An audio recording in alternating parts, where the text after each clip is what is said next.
man. Doing these group chats, what's LeBron James' mindset been like, his approach with you guys? Hey, for one, LeBron's a goofball. Let's be honest, okay? Let's be honest. We all have different personalities and different sides. So LeBron is someone who keeps it lighthearted. He's the one entertaining, being funny.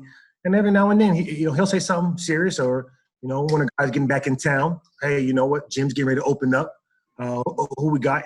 Checking on your families, making sure everyone's right. But when you get that text and it's not a funny one, okay, hey, listen, let's tighten up, or let's come on back home, or sometimes just by it's kind of like a father looking at his son, look at you a different way. You got to know. And so for LeBron, he's the leader, he's the alpha, and so.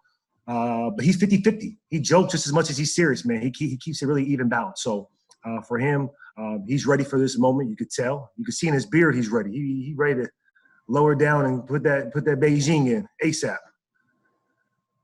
Sort of, what you've seen from AD being able to raise his game when needed to on that game in certain times, but at other times he doesn't have to as much because LeBron can be so dominant. I just wondered if you have a different expectation of where AD can keep getting to, including some of what we've seen in the playoffs past with him, against Portland in the 4-0 sweep.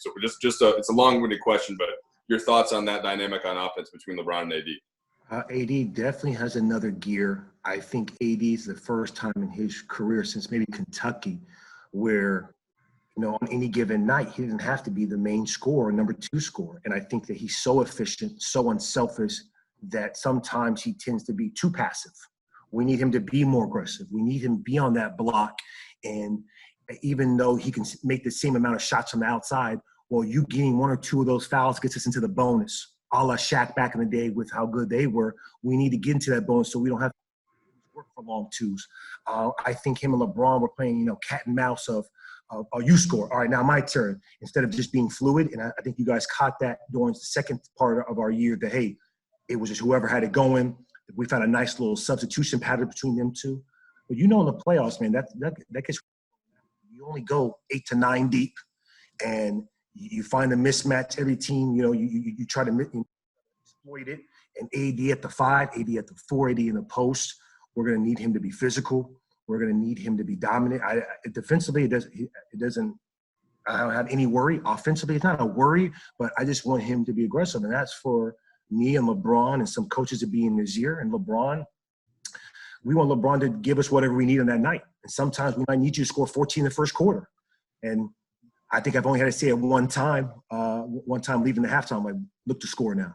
Stop passing the ball. A lot of time he gets it. And who is it for me to give him advice? But it's when I see on the floor where, hey, I know you're making the right play, but right now we need you to get after it. And so I think it's our team and communication and balance, but AD is going to be the most critical part of us on this quest for a championship in the bubble.